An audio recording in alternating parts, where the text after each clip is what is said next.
garaadada ugaasyada suldaamada iyo dhammaan hogaamintooda ayaa dhaqameedka deegaanka Soomaalida Itoobiya oo maanta shir ku yeeshay magaalada Jijia ee caasimada dawladda deegaanka Soomaalida Itoobiya ayaa ka soo saaray baaqay dhammaan u dirayaan muwaadiniinta deegaanka Soomaalida Itoobiya mucaarad iyo muxaafidba inay ka soo qayb galaan shirweyne ballaaran oo lagu qaban doono magaalada Jijia 5 bisha fooda inagu soo haysay August shirkaas oo laga wada tashanayo danaha shacabka deegaanka Soomaalida Itoobiya waxayna odayaal dhaqameedku sheegeen in shirkan ay iyagu iskood u soo abaabuleen ulana dan leeyihiin sidii meesha looga saari lahaa madmadowga jira loona dardargelin lahaa horumarka nabadgelyada iyo midnimada ummadda deegaanka Soomaalida Itoobiya cid kastana ay ku soo bandhigi doonto fikirkeeda waxaana baaqan soo jeediyay garaad kulmiye garaad maxamed oo ay wehelinayeen dhammaan hogaamin dhaqameedka deegaanka oo ku hadlaya codka shacabka deegaanka Soomaalida Itoobiya bismillaahir rahmaanir rahiim anoo ku hadlaya magaca hoggaanka dhaqanka dawladda deegaanka Soomaalida Itoobiya ugaasyada garaadada wabarrada salaadiinta anoo magacooda ku hadlaya waxaan xaggan baaq shirweyne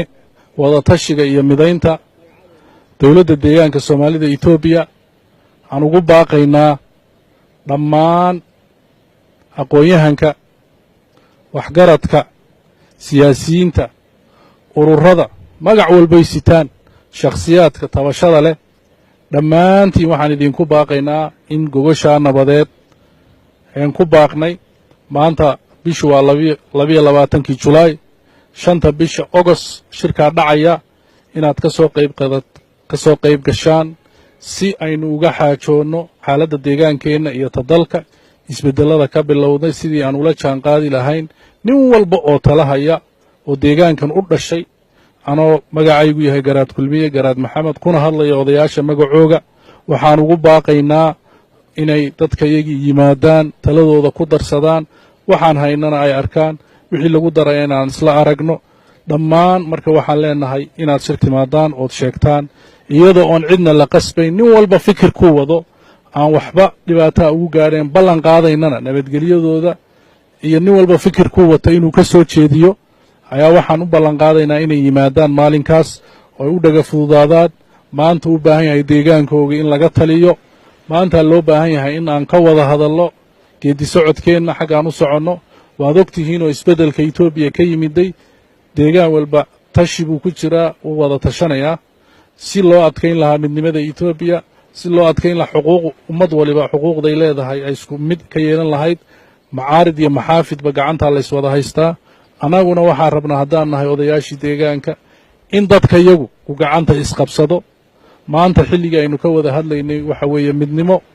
maanta waxaan ka hadlaynay xilligii is-cafiska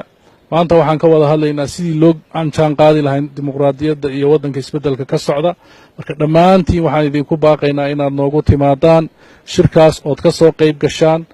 oo aynu wada tashanno wax walba oo laga tashado wixii aynu isla qaadanno aynu ku geedigallo ayaan dhammaan bulshadayada deegaanka joogta ama dibadda joogta meel walbay joogaan toddobada qaaradoodba meeshay ka joogaan inay noo yimaadaan wakhtigaana yimaadaan wada hadallo wada tashanno midnimo iyo muwaafaqo yeelanno ayaan idinku baaqaynaa dhammaantiin baaqa wax kale aan u diraynaa waxa weeye ururka ONLF maadaama waddankuu ka dhacay isbeddel dhammaan ururadii macaaridka ahaa ee hubka watay dhammaantood loo yeedhay laga saaray liiskii argagixisada si ay uga qayb qaataan talada dalka